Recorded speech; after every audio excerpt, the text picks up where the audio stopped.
professor Lancha Júnior, meu irmão querido do coração e, claro, grande pesquisador A1, né, como eu e o senhor professor doutor Valentim, gostamos de encher o saco dele, lógico, para falar de vocês sobre proteínas, né, que é um tema que parece fácil, parece batido, mas sempre tem novidade com vocês. Professor, sua batuta, por favor, maestro. Obrigado, Paulinho. Bom, vocês sabem que o Paulo ele me convida, ele me convoca, né? Eu tenho um amor por esse rapaz aí que ele não fala quando, ele só fala assim, ó, vai começar agora, pode começar a falar que eu falo. Então, Paulinho manda aqui. Prazer muito grande estar aqui com vocês. Obrigado, Paulinho. Obrigado, Interligas, pelo convite. Falar de um tema que eu gosto muito, eu vou revelar um segredo aqui para você. No início da minha carreira acadêmica, eu comecei a estudar aminoácidos, né? Então, proteína está na minha história acadêmica desde sempre. Então, falar sobre proteína é uma coisa bem interessante para mim, mas eu reviver várias coisas, vários artigos, vários momentos. Então, essa vai ser a nossa temática de hoje. Quando a gente fala de proteína, tem um dado interessante, né? Que a proteína, a gente poderia dividir a proteína aqui no meio, né? Proteína vem de proteus, que seria o primeiro, né? O mais importante, né? Então, quando a gente pensa nesse nutriente, a gente imagina aquele que é o primeiro, o mais importante. Obviamente que não existe esse grau de importância, mas tem um dado bem interessante. Nós temos reserva de lipídio no nosso corpo, todo mundo sabe aonde está, não preciso ser indiscreto aqui, basta palpar aqui e ali, a gente vai lembrar, né? Nós temos reserva de carboidrato, mas nós não temos reserva de proteína. Então, nós não temos reserva de proteína. Isso quer dizer o seguinte, que toda proteína no nosso corpo está desempenhando uma função. Não existe, eu vou pegar ali a prateleira de proteína, não tem. Então, se você não tiver ali ingerido o que você precisa, naquele seu momento, você vai decompor proteínas estruturais e a primeira proteína que nós temos lábio no organismo são as imunoglobulinas.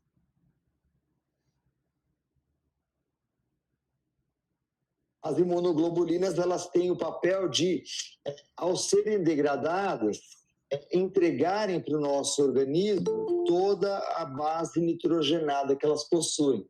Então, quando você degrada as imunoglobulinas, elas vão entregar a base nitrogenadas e essas bases nitrogenadas vão servir para a geração de outros aminoácidos e por aí vai. Então, toda vez que você pensa num organismo que não tem uma ingestão adequada de proteína, a primeira coisa que ele faz é retirar a imunoglobulina e por isso deprime o sistema imune, primeiro ponto. Segundo ponto, ele vai tirar da nossa albumina circulante. Então, a consequência disso é uma perda do controle osmótico, porque essa albumina no sistema circulatório está desempenhando um controle osmótico e a gente perde esse controle osmótico importante. Então, nós precisamos de proteína na nossa alimentação diariamente, porque nós não temos reserva, como nós temos, por exemplo, de lipídios e de carboidrato. Isso todo mundo já conhece, os aminoácidos essenciais e não essenciais.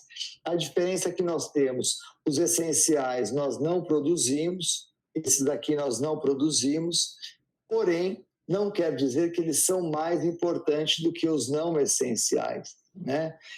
Significa que nós não produzimos, mas se você só consumir os essenciais não vai adiantar absolutamente nada. Nós temos também uma necessidade desses aminoácidos que servem como peça de reposição do nosso organismo. Imagine que a gente estivesse olhando aqui para uma fábrica de automóvel, que esse mouse aqui fosse um automóvel. Para eu produzir esse mouse, eu preciso do chassi, eu preciso de 2 eixos, eu preciso de 4 rodas, 4 pneus, um para-brisa, e aí vai. Se chegarem, por exemplo, 6 rodas e 2 pneus, eu posso produzir o carro? Não, não posso. Então é exatamente isso. Eu tenho os aminoácidos essenciais, porque o meu corpo não precisa, porém os não essenciais fazem parte dessa construção proteica e, na sua ausência, eu não tenho velocidade nem competência para produzir esses aminoácidos para garantir a síntese proteica. Ou seja, obrigatoriamente eu vou segurar esse mecanismo de síntese proteica no organismo, né? Nós temos classicamente um ponto que é chamado de fator limitante. Eu gosto de dar esse exemplo do fator limitante. Eu falo que o fator limitante é mais ou menos assim. Imagina que a gente tem aqui uma barrica, né, que a gente vai pôr água, e nessa barrica que a gente está pondo água aqui, está indo tudo bem, obrigado, só que tem lá uma parte da barrica e tem uma madeira que está num pedacinho menor aqui. Então, essa madeirinha aqui menor, ela vai limitar a capacidade dessa barrica nessa região aqui. A síntese proteica, ela tem a sua limitação também pela disponibilidade de nitrogênio. E aí, um dado importante, se eu pegar a proteína, 16% da proteína é igual a nitrogênio. Tá? Então, se eu tiver a limitação disso, eu não consigo produzir proteína no meu organismo. Bom, o que a gente faz? A gente verifica se esse nitrogênio que está chegando na proporção correta ou não. Então, o que eu vou ter? Eu vou ter uma coisa chamada de valor biológico, que é o balanço nitrogenado, que parte do seguinte ponto. Se eu tenho 16% de nitrogênio numa fonte proteica, isso significa que todo e qualquer nitrogênio que eu usar, quer seja ele urinário, quer seja ele fecal, ou quer seja ele da dieta, e eu multiplicar esse nitrogênio por 6,25, o resultado vai ser igual a proteína. Ok? Então, para que serve o balanço nitrogenado? Para transferir nitrogênio para o que é proteína e para saber se isso está sendo compatível com a necessidade do organismo. Então, o balanço nitrogenado foi usado durante muitos anos, é usado até hoje, academicamente, cientificamente, porém a aplicabilidade dele na clínica é zero, porque você não consegue fazer balanço nitrogenado com o seu paciente, com o seu cliente, porque você teria que medir todo e qualquer nitrogênio que ele perde por descamação epitelial, por queda de cabelo, por unha, por todos os fluidos corporais que ele perde para chegar na quantidade de nitrogênio perdido. E a partir dali você copiaria o prato desse indivíduo para chegar nessa ingestão alimentar de proteína. Então, o valor biológico ele é muito bom, ele é muito eficiente. Quando eu estive lá na Tufts, lá em Boston, a gente tinha uma unidade metabólica para fazer isso, ou seja, botava o indivíduo lá na unidade metabólica, tudo que ele comia a gente copiava e a gente conseguia com isso fazer essa relação bem precisa do que era ingerido de proteína e do que era eliminado de proteína do organismo dele. Hoje, é muito mais eficiente usar esse índice que é chamado de PDCAAS, significa Protein Digestibility Corrected Amino Acid Score, que é exatamente o quanto nós temos, né, a partir do intestino. Se a gente pegar o nosso intestino ali grosso, tal, né? Então, lembrando, cólon ascendente, transverso, descendente, sigmoide reto e ânus. Se a gente pegar o quanto que essa proteína entrega de aminoácidos para o nosso corpo. Isso é avaliado, então, o quanto fica disponível para o processo absortivo lá no intestino, depois de todo o processo de digestão. Quer dizer que se você pegar uma proteína de altíssimo valor biológico, porém que ao ser digerida ela não consegue entregar aminoácidos, não serve para absolutamente nada. Ou, se ela entregar um conjunto de aminoácidos que não atende à nossa necessidade, também não serve para absolutamente nada. Nós temos os aminoácidos que eles são classificados quanto ao destino metabólico. Eu gosto de explicar isso, porque isso traz uma certa lucidez para quando a gente fala dos aminoácidos em si. Nós temos os aminoácidos que são aqueles precursores de carboidratos, que são os glucogênicos ou glicogênicos. Então, nós temos que alanina, arginina, metionina, cisteína, cistina, histidina, trionina e valina, eles conseguem ser transformados em carboidratos no nosso organismo. E vale lembrar que toda vez que você tem uma alimentação restrita em carboidrato, a tendência do nosso corpo é uma liberação de glicocorticoides, e esses corticoides vão ter como característica a hidrólise das proteínas estruturais para liberação de aminoácidos para a síntese de glicose, que é a neoglicogênese. Então, esse fenômeno ele acaba acontecendo no nosso organismo. Nós temos outros aminoácidos que são os glucocetogênicos, que eles têm essa capacidade variável de gerar corpos cetônicos ou gerar glicose. E aí nós teremos, então, a fenilalanina, a tirosina, a triptofana, isoleucina e lisina. Então, eles têm esse papel ambíguo.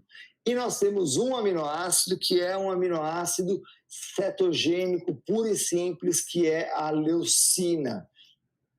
A leucina, que hoje também nós temos uma outra característica, nós publicamos um artigo agora, no começo desse ano, mostrando que a leucina, nós temos o que nós chamamos de trigger para a síntese proteica. O que é isso? Significa que você não precisa necessariamente da leucina envolta nos aminoácidos que comporão a proteína. Porém, você precisa de uma concentração circulante de leucina que você vai disparar o gatilho para que a síntese proteica ocorra. Isso quer dizer o seguinte: se você tiver uma fonte proteica maravilhosa, mas com a concentração de leucina baixa, ela não vai disparar esse gatilho. Ou seja, nós temos, então, a leucina agindo como esse trigger do processo de síntese proteica. Quando nós pensamos, então, no metabolismo de proteína, eu gosto dessa tela, eu fiz ela alguns anos atrás, mas eu sou quase que apaixonado por ela, porque a gente consegue mostrar aqui que não existe um processo de manutenção da proteína. E aí é legal a gente entender, porque assim, por que não dá para manter a proteína? Quando a gente pensa nas estruturas proteicas, elas precisam estar constantemente sendo renovadas para que elas se mantenham no nosso padrão genético, de acordo com a informação do nosso fenótipo, do nosso genótipo, de como nós herdamos dos nossos pais. Então, o processo de degradação acontece paralelo ao processo de síntese e, normalmente, quando você aumenta a síntese, você aumenta a degradação, e eles vão ocorrendo paralelamente. E é por isso que você vai ter no atleta um processo de degradação muito maior do que nesse mesmo atleta sedentário. Ou seja, eu pego o indivíduo, treino, o processo de degradação proteica dele vai aumentando demais. Obviamente, o processo de síntese também vai e tudo se estabelece num outro patamar. Porém, em algum momento da vida desse atleta, ele tiver uma rápida redução da síntese, exemplo, ele teve uma lesão, e nessa lesão ele faz um comportamento antálgico, ele deixa de usar aquela musculatura para fugir da dor. Ao diminuir o sinal neuromotor, naturalmente o processo de síntese ele é dropado, ou seja, você diminui essa informação para a síntese proteica. E só acontece uma manutenção da degradação, e é por isso que todo atleta, quando se lesiona, perde massa muscular muito rapidamente, porque o processo de degradação proteica dele é muito alto. E quais são os fatores que vão determinar isso? A gente tem os fatores que são nutricionais e nós temos os fatores que são fisiológicos. Nos nutricionais, a gente tem a manutenção da glicose estável, esse é um ponto importante. A manutenção da proteína circulante também é importante. E os aminoácidos disponíveis, tendo como característica a leucina disparando esse sinal, disparando esse trigger. Já os fatores fisiológicos, o aporte vascular, e daí quando você não usa o aporte vascular é menor, lembrando que toda vez que você contrai a musculatura, a tendência é você aumentar a produção de óxido nítrico, que é o fator de relaxamento do endotélio, e aumentar a vascularização do tecido. Se não contrai a musculatura, você acaba não promovendo essa vasodilatação. O estímulo neural que você nega por conta da dor, você faz a resposta antálgica, e você tem a ação dos hormônios, e daí você tem a ação da cortisona agindo como um potente agente nessa degradação proteica. Então, o que eu quis mostrar nessa tela para vocês é que o processo de síntese e degradação, eles vivem em constante estado de equilíbrio. Quando sobe a síntese, sobe a degradação. E muitas vezes, na lesão, você diminui a síntese e preserva a degradação. E rapidamente o organismo diminui aquela massa contrátil que nós tínhamos ali, que estávamos tão felizes, já não ficamos tão felizes assim. Muito bem. Quando nós olhamos para o processo de síntese proteica, e vocês vão lembrar isso da época do colégio, nós temos ali, nessa tela que eu desenhei para vocês, todo o fenômeno da síntese proteica é um dado importante. Tudo começa a partir da ação da informação neurológica na placa motora. Se não tiver esse sinal aqui, todo o sinal aqui de dentro não irá acontecer.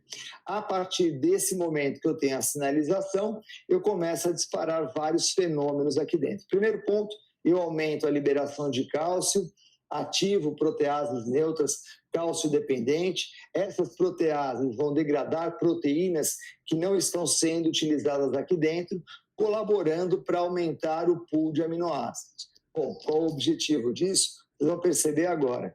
Nós teremos na sequência, a partir da ação do motoneurônio e a ação do cálcio, a ação dos hormônios, que podem ser um hormônio proteico, um hormônio de crescimento, ou um hormônio esteroidal. O hormônio esteroidal, ele age sobre um receptor nuclear e codifica a proteína a ser sintetizada. O hormônio proteico, ele age sobre um segundo mensageiro. Esse sinal, ele é amplificado em aproximadamente 100 vezes, por isso que o hormônio proteico ele acaba sendo mais potente do que o hormônio esteroidal. Esse segundo mensageiro age diretamente no núcleo e também codifica uma proteína a ser sintetizada. Essa proteína ela é informada ao RNA, passa no ribossomo, que codifica os aminoácidos que seguirão na sequência, fazendo a nossa síntese proteica.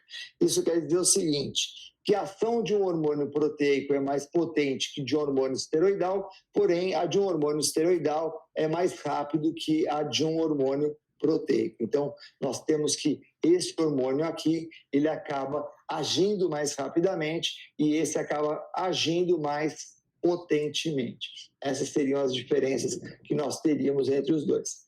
Um dado importante, este pool de aminoácidos, ele pode ser afetado em que situação?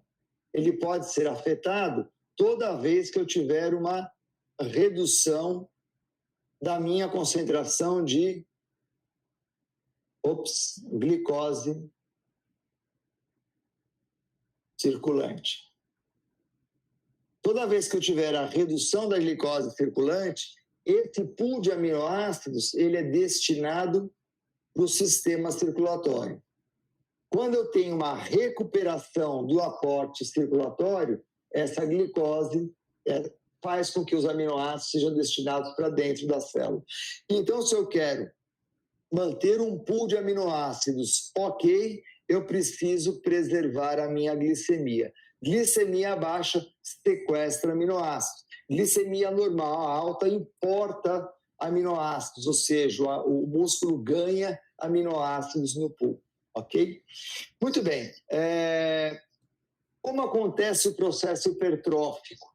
O processo hipertrófico ele vai acontecer a partir de estímulos neuromusculares e de aporte vascular. Então, eu teria aqui o aporte vascular, a chegada de nutrientes, e eu tenho, a partir da contração muscular, eu vou estimular as miofibrilas, que vão inicialmente receber mais água, mais fosfarilcreatina e mais glicogênio. E a este efeito, nós chamamos de hipertrofia, que você não tem aumento de miofibrilas, que é chamado de hipertrofia sarcoplasmática, que você só aumenta o tamanho do sarcômero, porque você aumenta glicogênio, você aumenta a fosfarilcreatina e você aumenta a água. Então, você aumenta o tamanho. É aquela história, você vai para a academia todo dia, treina, aparece o fulano, treina um dia e ele aumenta mais rápido que você. Por quê? Ele está fazendo, então, essa hipertrofia sarcoplasmática. Já quando você evolui o seu treino, em média isso acontece a partir de 12 semanas da repetição do treinamento, não vai acontecer antes, nós temos o aumento da nossa quantidade de unidades miofibrilas.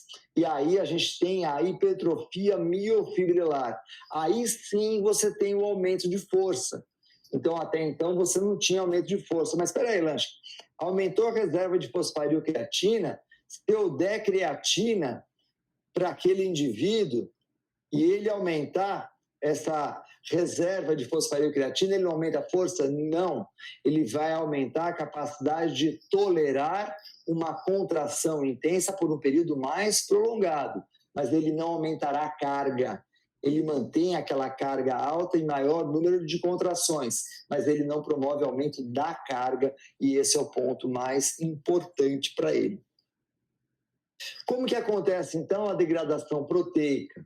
Quando nós temos uma demanda energética muito acentuada, lembra que eu falei para você que quando nós temos uma redução do glicogênio, eu estimulo todo o sistema de degradação proteica no tecido muscular, então aqui no músculo eu já faço isso, mas eu faço também no fígado. E quando eu faço aqui no fígado, o que vai acontecer? Essa ação sobre o fígado libera aminoácidos para a circulação e esses aminoácidos eles serão consumidos para a geração de intermediários do ciclo de Krebs e sobrará uma base nitrogenada aqui para eles. Essa base nitrogenada ela é transferida para um escape do ciclo de Krebs, gerando glutamato e glutamina. E essa glutamina ela vai ser exportada, porém ser convertida a glicose. Uma outra via de exportação desse NH3 é também na síntese de alanina.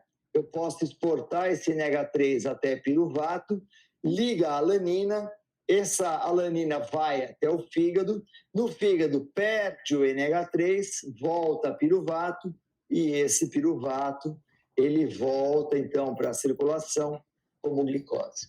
Esse processo que é chamado de neoglicogênese acontece assim, e é uma estratégia do nosso corpo conseguir colocar para fora esse glicogênio de um jeito alternativo, porque o músculo não põe glicose para fora.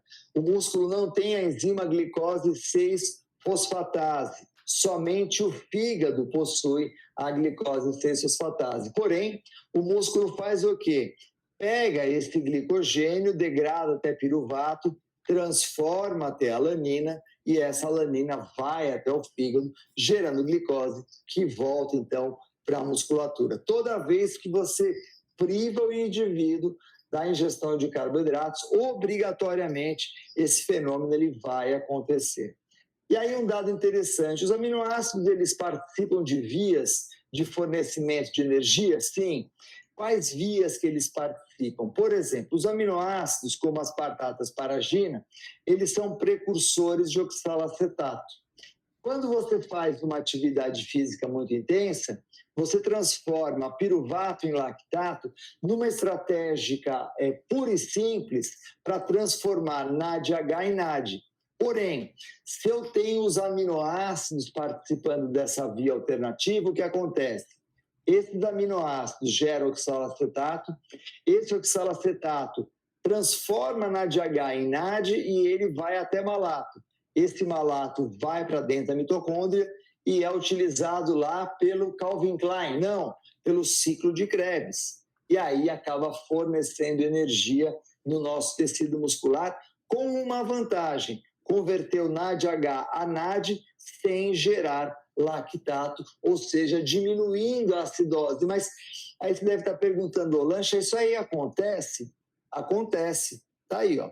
Esse trabalho foi um trabalho de um aluno meu, né? Hoje já é professor, doutor Marcelo Marchesi, na Unicid, foi meu primeiro mestre, meu primeiro doutor.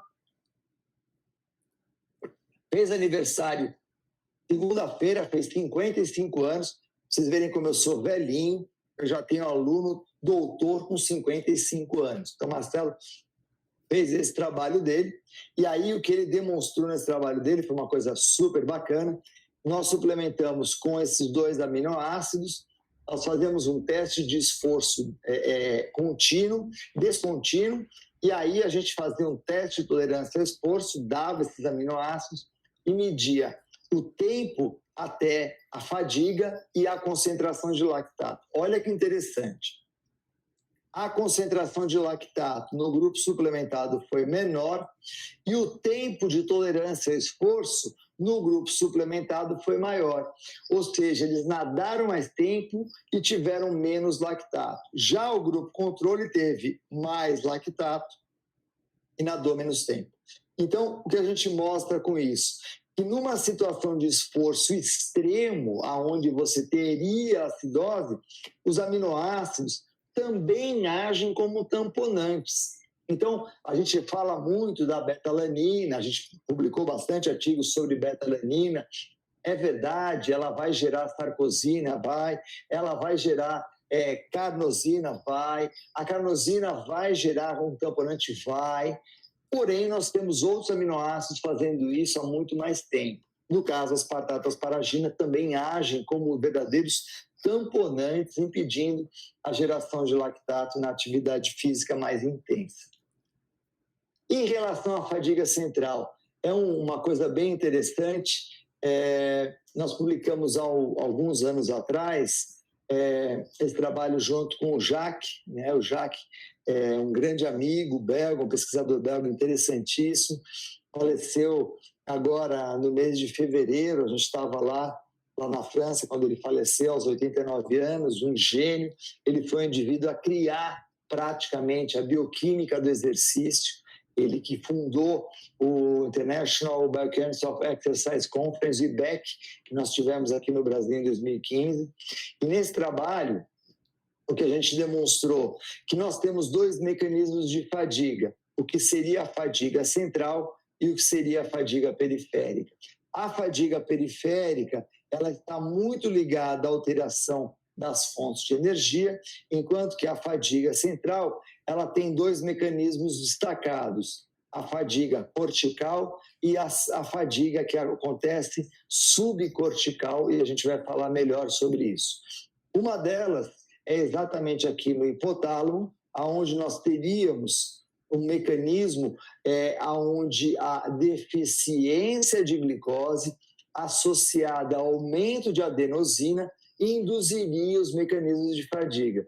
Lembrando que nós temos receptores de adenosina no sistema nervoso central que, ao ter a sua quantidade preenchida por adenosina, determina a tal da fadiga central.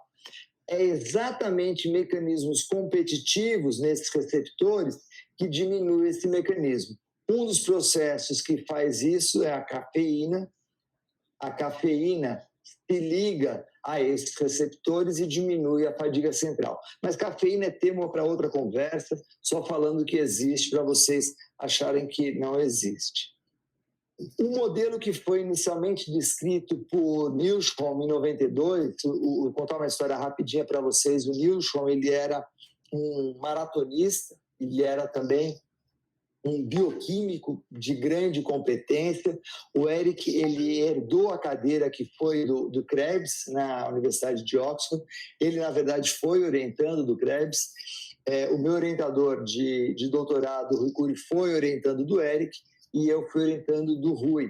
Então, a gente brinca que nós somos netos do Krebs, né? Por quê? Porque o Eric foi orientando do Eric. Então, fazendo essa brincadeira à parte, o que nós temos aqui é o seguinte: em 1992, o Eric falou o seguinte: olha, quando nós fazemos uma atividade física prolongada, nós consumimos aminoácidos de cadeia ramificada para gerar intermediários do ciclo de Krebs. E aí a concentração desses aminoácidos acaba caindo no sistema circulatório. Esses aminoácidos, por sua vez, competem com o triptofano na barreira hematoencefálica. Se eu tiver menor concentração desses aminoácidos, eu favoreço a captação de triptofano, gero mais serotonina, e o Eric falou, olha, a fadiga ela vai ser decorrente do aumento da concentração de serotonina. A ideia foi brilhante, tudo isso que está aqui acontece, o músculo usa esses aminoácidos, diminui a concentração circulante, eu capto mais triptofano, eu produzo mais serotonina, porém, não existe nenhuma relação de fadiga com serotonina. Então, o modelo dele era muito bom, mas não tinha relação com isso. O que tem verdadeira relação com a fadiga? Redução da concentração de glicose circulante. Diminuiu a glicemia, fadiga central. Por quê? O sistema nervoso central funciona à base de glicose.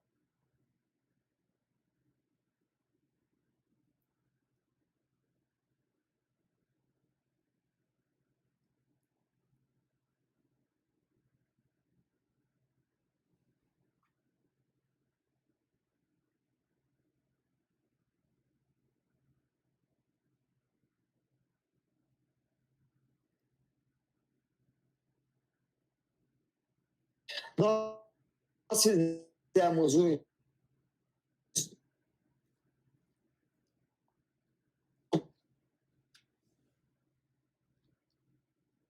uma redução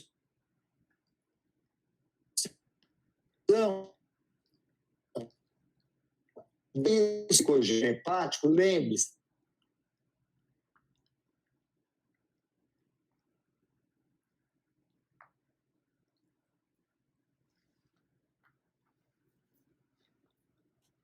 para a circulação sanguínea. E, efetivamente,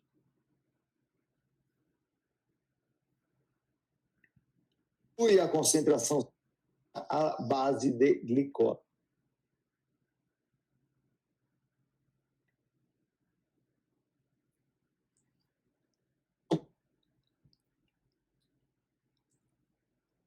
E uma redução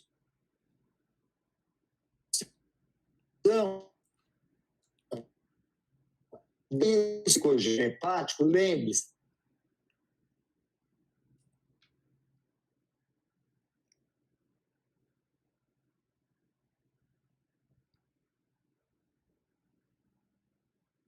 para a circulação sanguínea. E, efetivamente, esse grupo de ratos nadou mais tempo. Então, quando que os aminoácidos de cadeia ramificada podem ser interessantes para retardar a fadiga? Em atividades de muito longa duração, como provas de ultra endurance, provas de 48, 72 horas. Aí sim você consegue aumentar a tolerância ao esforço, porque você consegue manter a glicemia desses indivíduos. Então, esse dado é um dado relevante e esse dado foi publicado por nós em alguns anos atrás. Eu tinha feito um esqueminha aqui, mas como vocês podem ver, ficou uma bagunça, eu vou passar essas telas. Então, qual seria a correlação entre a suplementação de proteína e carboidratos e variáveis antropométricas, como força em indivíduos submetidos a um programa de treinamento com peso? Olha que dado interessante. Nós fizemos 2 grupos. Aqui eram alunos da Escola de Educação Física da Polícia Militar, a velha escola, né, a escola mais antiga do Brasil de Educação Física. E nós fizemos o seguinte, nós demos para eles uma suplementação de whey protein ou uma suplementação de maltodestrina. Então, nós tínhamos um grupo chamado de grupo high protein e um grupo chamado de normal protein. O dado que eu chamo a sua atenção está aqui. Olha o que aconteceu com a concentração de cortisol nos 2 grupos.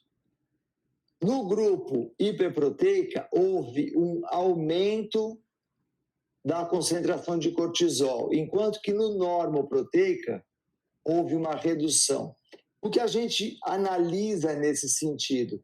Que quando você faz uma ingestão proteica como essa, que era de 4 gramas por quilograma de peso, por algum motivo, você dispara um sinal que promove mais degradação proteica. A gente vai chegar em qual é o mecanismo, mas de qualquer forma, ocorre um aumento da secreção de cortisol quando essa ingestão proteica ela é muito elevada, ela é muito exagerada. E com isso, então, nós descrevemos a ingestão de proteína sendo uma distribuição normal de Gauss.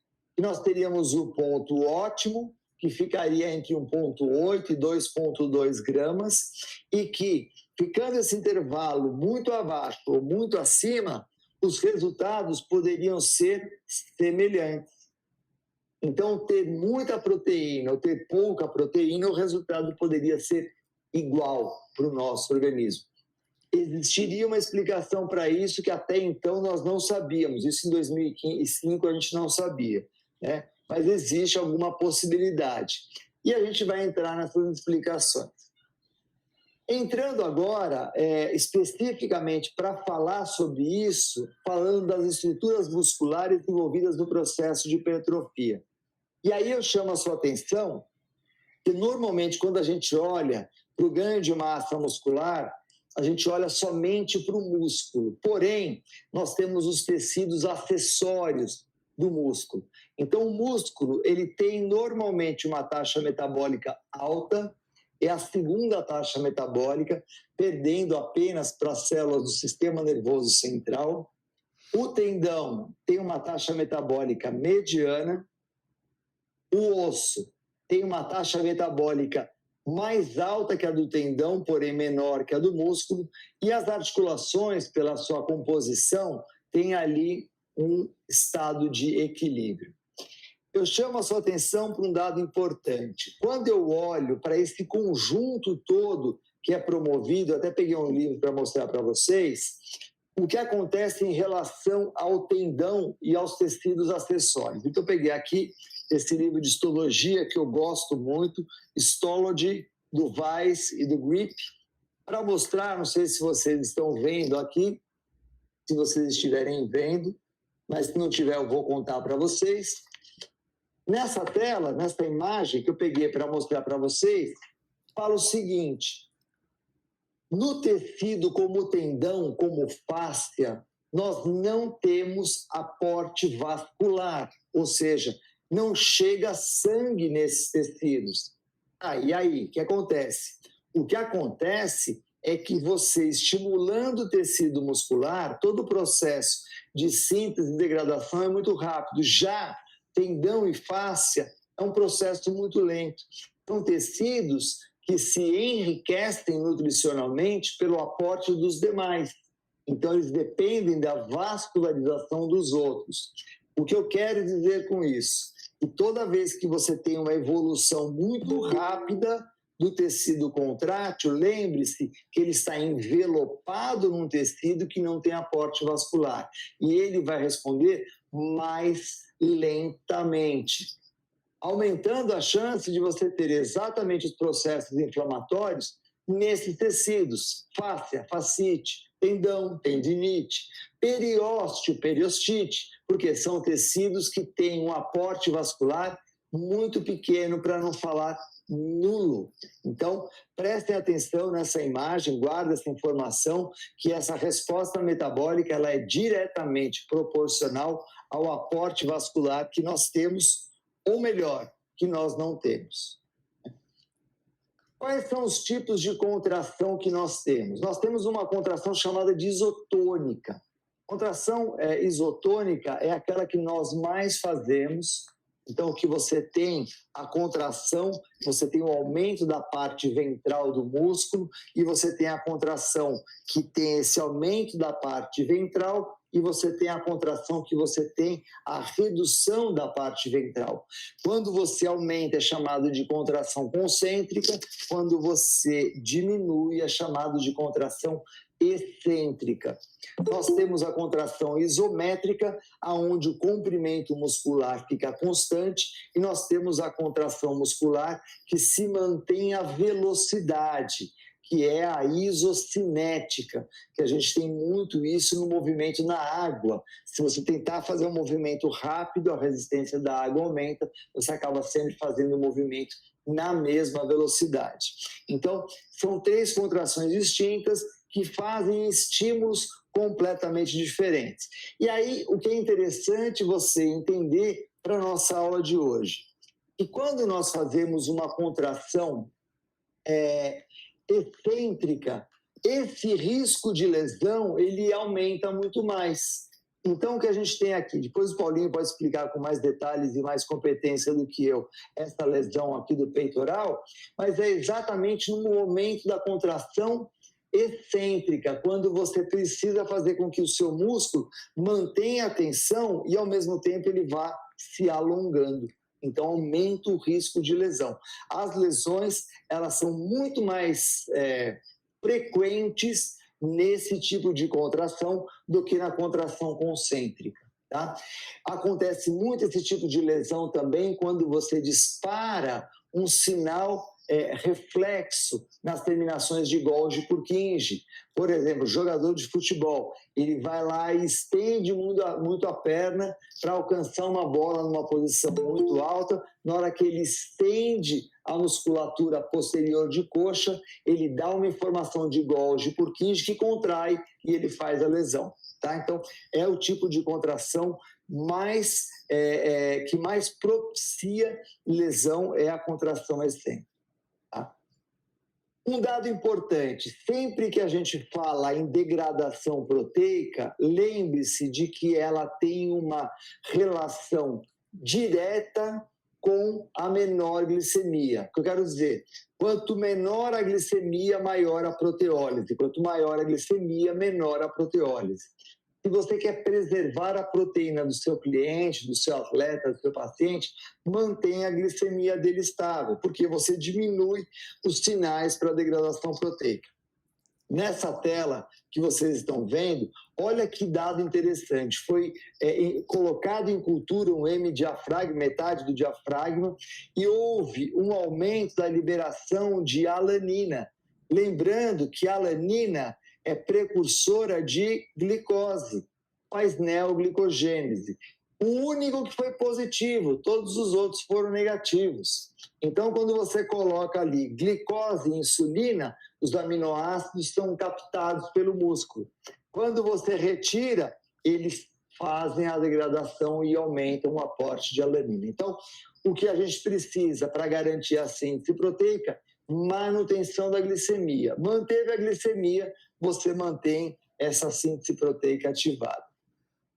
E aí surge, então, a história do whey protein. O whey protein que foi acidentalmente descoberto, só para você ter uma ideia, começam as investigações com whey protein em 1955, quando esse produto que era descartado da indústria láctea começou a ser um problema, porque não se podia mais jogar esse produto na terra. Quase todas as agências reguladoras mundiais passaram a exigir um controle da eliminação do soro do leite e começou a se investigar o que era possível se fazer com o soro do leite. Eis então que eles descobrem que a composição do soro do leite é rica ou até mais rica do que a própria caseína, proteína do leite. Então, toda a indústria láctea mundial se volta para isso. Hoje nós temos no mundo inteiro uma produção enorme de derivados do whey protein, como iogurtes e outros tantos produtos que são exatamente enriquecidos com esses aminoácidos. Um dado importante, para que eu tenha esse aporte dos aminoácidos para dentro do tecido muscular, eu preciso da glicemia estável. Glicemia baixa, aminoácido para fora. Glicemia alta, aminoácido para dentro. Então, o whey protein ele surge como uma boa estratégia desde que você consiga fazer o drive para ele ser utilizado pelo tecido muscular. Chamo a atenção de vocês, e aqui está em vermelho, da leucina, que no whey protein tem elevada concentração, e nesse artigo que nós publicamos no começo do ano, nós colocamos que o whey protein ele passa a ser uma proteína muito interessante, não só pela grande disponibilidade de aminoácidos essenciais, mas pela elevada concentração de leucina, que é a leucina o trigger que a gente falou para o processo de síntese proteica. Muito bem, como eu havia chamado a atenção de vocês para a concentração de cortisol está aqui, e aí a gente tem a explicação para esse aumento da concentração de cortisol. O que acaba acontecendo? Quando nós temos o consumo de carboidratos e alguns aminoácidos, nós produzimos o que é chamado de ácidos graxos de cadeia curta. É um nome elegante para falar gases, né? Na verdade, a gente passa a produzir butirato, propionato, e um papel importante que é o ácido butírico, o ácido propiônico, eles jogam o pH para baixo no intestino, dificultam a sobrevivência de algumas bactérias, e essas bactérias que eles dificultam, como o Clostridium difficile, são bactérias ligadas às lesões intestinais e ao câncer do intestino. Quando, então, isso acontece naturalmente, não tem problema nenhum. Quando nós aumentamos a ingestão de proteína, nós produzimos mais sulfato de hidrogênio. Se isso for numa concentração baixa, tudo certo, a gente resolve isso daqui com a atividade da COX-2, diminui o processo inflamatório e está tudo resolvido.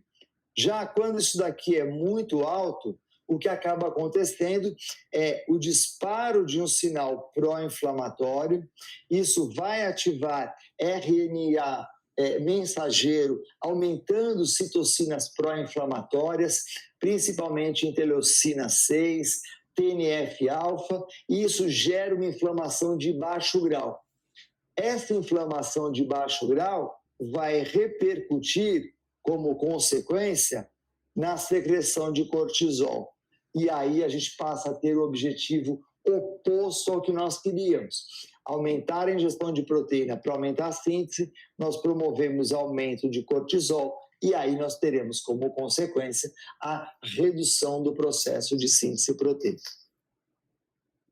Tá, mas você falou da leucina, disparar um sinal importante. Então, nesse trabalho que a gente fez, a gente mediu essa possibilidade.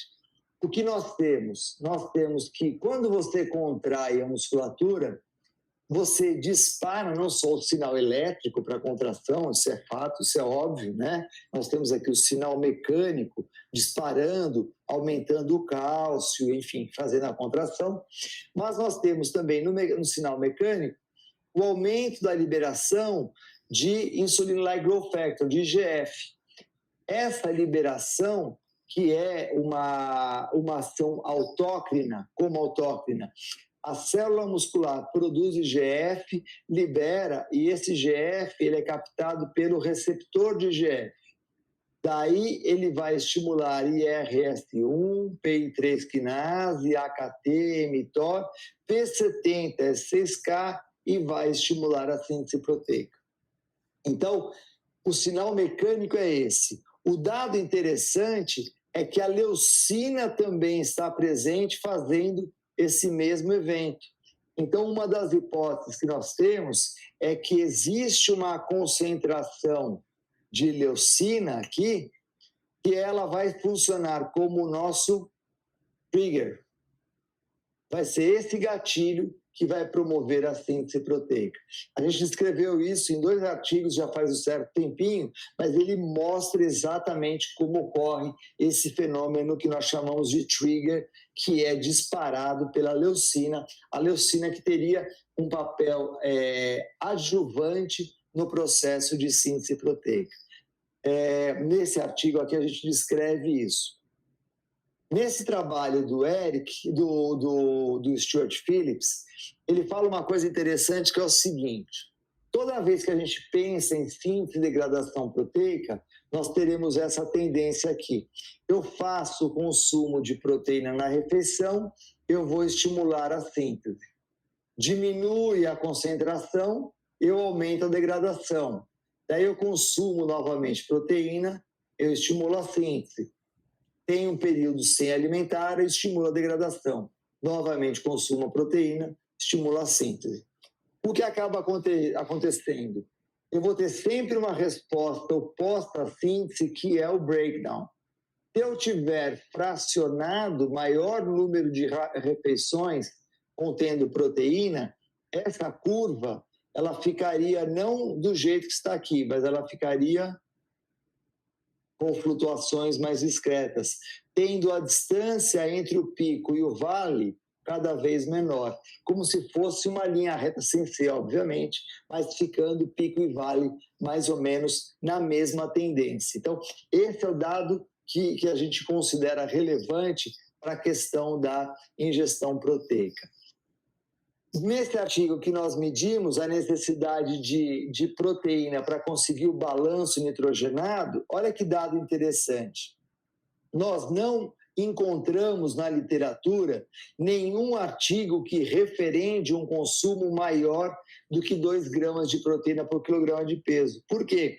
Se você tem esse consumo de 2 gramas por quilograma de peso, naturalmente a ingestão calórica dele vai atender a demanda, você vai ter o carboidrato pagando o que ele precisa pagar e não a utilização de proteína para neoglicogênese.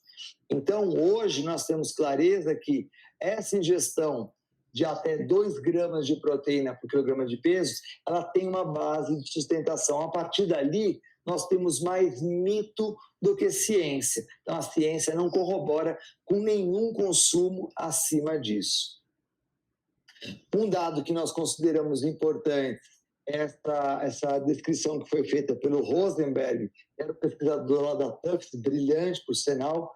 Em 89, ele descreve isso num congresso no Texas, que é a perda de massa muscular, a sarcopenia. Como a gente pode ver nessa imagem, vários infiltrados aqui no tecido muscular, já de tecido adiposo, enquanto aqui nós temos um tecido mais rígido e preservado. Então, uma das consequências da sarcopenia é a perda de massa muscular e muita massa muscular envolvida com a questão da postura, né? Por isso você vê que o centro de gravidade foi deslocado para frente dos pés, aumentando a chance de queda do idoso. Então, isso é consequência dessa perda de massa muscular postural. E a ingestão de proteína teria um papel importante nesse sentido. Nós falamos que a leucina tem um papel antiproteolítico. Aqui deu uma desconfigurada nesse artigo, mas aqui a gente mostra o seguinte, que a leucina ela diminui o sinal de degradação proteica, principalmente em estudos in vivo e in vitro. Em humanos, nós tínhamos ainda uma expectativa para demonstrar isso, porém, no começo desse ano, a gente mostra esse papel gatilho da leucina, preservando a massa muscular, agindo como um potente antiproteolítico. Nesse trabalho, nós também demonstramos os dados relevantes da proteína impedindo o estado catabólico, com quais referências? Primeiro, é importante a atividade física com carga, ou seja, fazer um estímulo acima da resistência fisiológica. É importante a ingestão de proteína, que atenda de 1,2 a 1,6 gramas de proteína por quilograma de peso, um consumo médio mínimo de 0,4 gramas de proteína por quilograma de peso por refeição para o idoso. Esse consumo pós-exercício, para que não haja um intervalo muito grande. Essa ingestão alta em leucina para pagar o gatilho da leucina para a síntese proteica, uma boa biodisponibilidade, uma digestão fácil, por isso que o consumo de carne, nesse sentido, e para o idoso não é uma boa estratégia, porque a digestão é muito lenta, o treinamento contra a resistência, e aí a gente consegue aumentar o processo de síntese proteica, diminuindo o breakdown, com isso, preservando ou aumentando a massa muscular. Então, nesse sentido, com essas características, a gente consegue um resultado positivo para o aumento de massa muscular. Isso é corroborado por um artigo muito interessante, também liderado pelo Stuart Phillips, e ele descreve que o total de proteína ingerido, a partir de 1,6 gramas, nós não teríamos nenhuma vantagem no aumento de massa livre de gordura, eu até faço esse tracejado aqui em vermelho, é meu, esse aqui é meu. Eu diria que tem um efeito contrário, ou seja, a partir de uma determinada dose, você pode ter efeito de promover degradação ao invés de elevar a síntese, exatamente por aquele mecanismo que eu descrevi para vocês. E como conclusões da nossa aula, eu queria lembrá-los de que não existem reservas de proteínas em humanos. A ingestão de proteína, ela apresenta curva normal de eficiência, uma distribuição normal de proteína para a síntese proteica, que a ingestão máxima eficiente de proteína é próxima a 2 gramas por quilograma de peso, que os aminoácidos ramificados possuem ações específicas nas respostas metabólicas de sinalização intracelular. Os aminoácidos ramificados parecem deprimir processos atróficos, a gente precisa ainda mais detalhes para isso.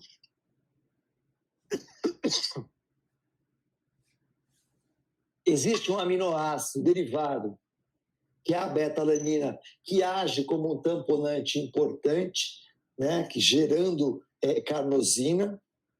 E, além disso, nós temos também o aspartato asparagina fazendo isso. E como última recomendação é que a creatina, que muitos teriam aí medo, né, no passado, principalmente para o idoso, a creatina é bastante segura e ela pode ser um adjuvante importante no metabolismo proteico. Era isso. Dúvidas? Pode mandar aqui. Paulinho.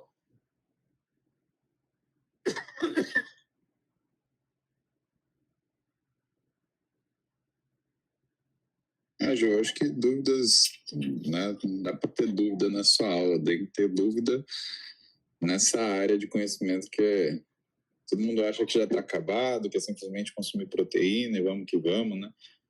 Mas acho que sem dúvida. Você tem uma coisa importante que é a questão da lesão, né?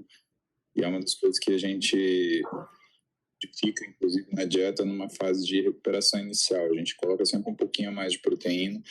Na fase inicial, a gente trabalha na casa de 3 gramas por quilograma de peso corporal, que é uma coisa que a gente vê nas publicações do ISSN, né? Uhum. E é comum eles falarem que até situações específicas você pode ter necessidade de doses mais altas, né? E que os causadores de lesão, ou seja, as situações de causa de lesão, você falou muito bem falado, né? É bem nessa transição da contração excêntrica com a concêntrica, é por conta de uma questão neurológica, né? Uhum. E o supino é um exercício magnânimo para fazer lesão, né? Porque você tem uma contra-resistência que, né, é muito parecido, por exemplo, com agachamento. Você tem um peso sendo empurrado contra você, né?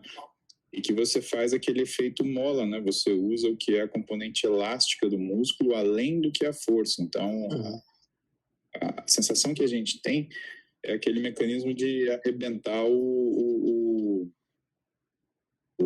barbante, né? Quando a gente pega um barbante aqui assim, e se você tracionar, ele não arrebenta, mas se você der um espaço e puxar com força, ele estoura. E esse mecanismo é o que a gente normalmente enxerga nessas condições em que temos uma sobrecarga muito grande, né? Há alguns estudos que falam que isso acontece a partir de 130 quilos no supino, né? O que deixa a gente bastante preocupado, mas...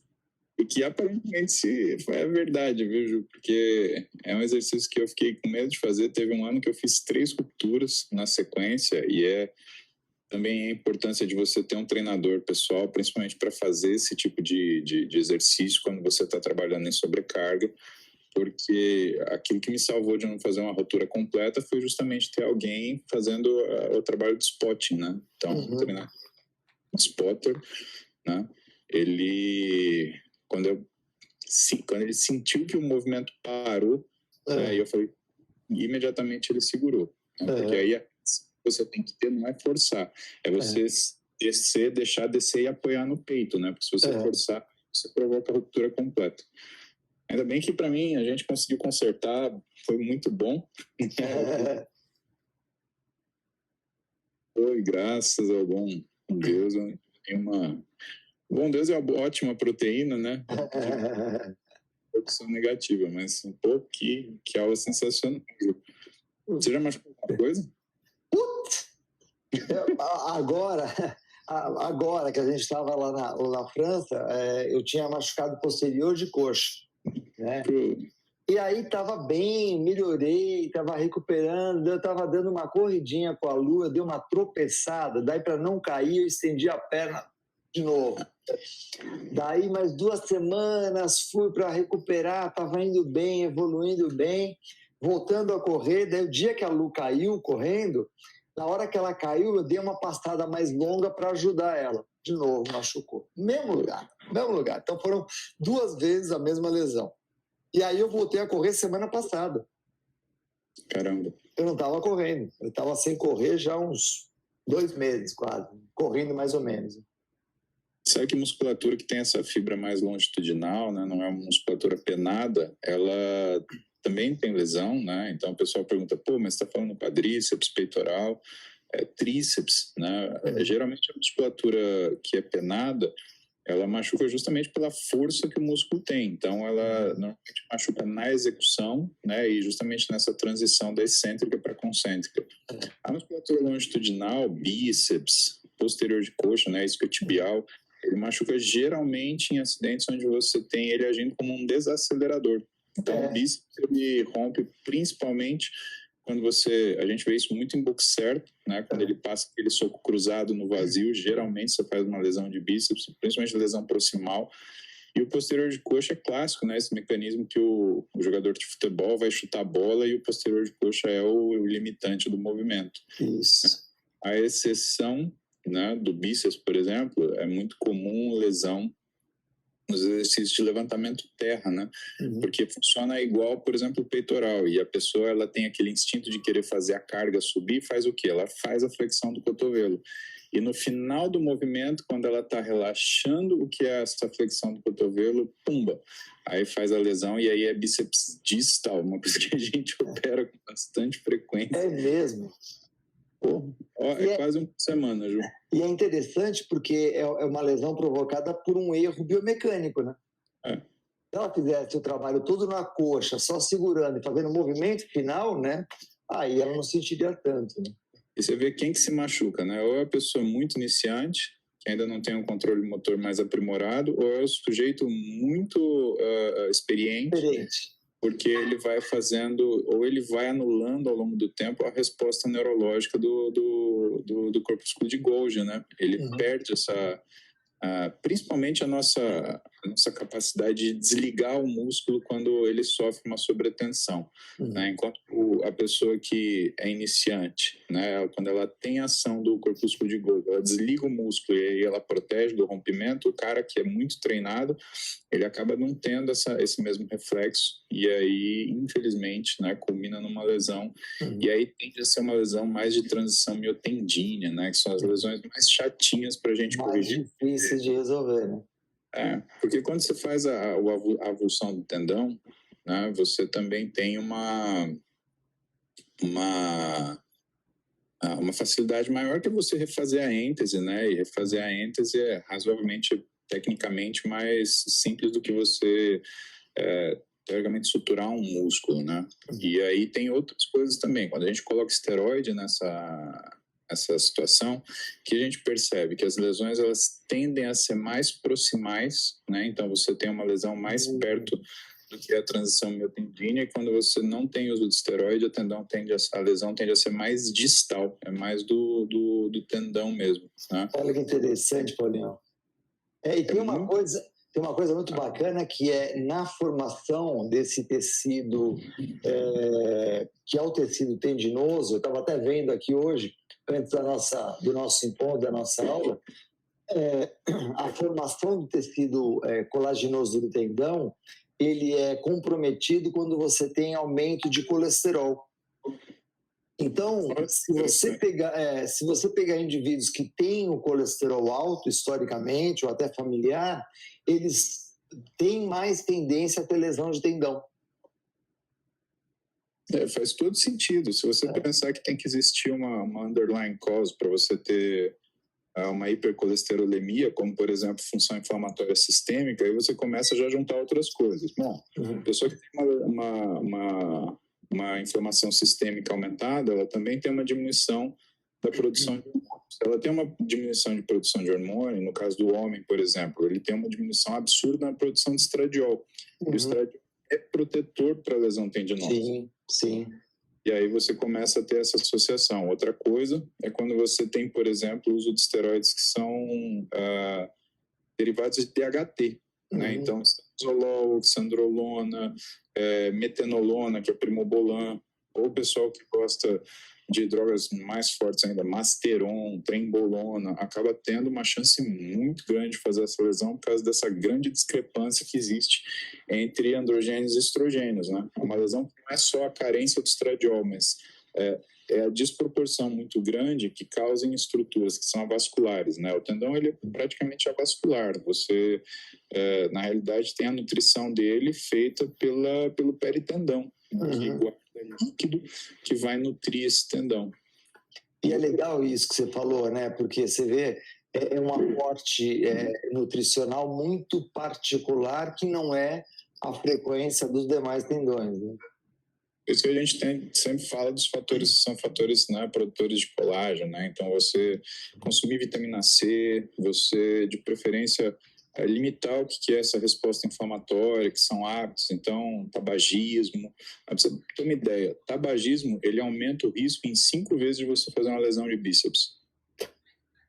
7 vezes uma lesão de manguito.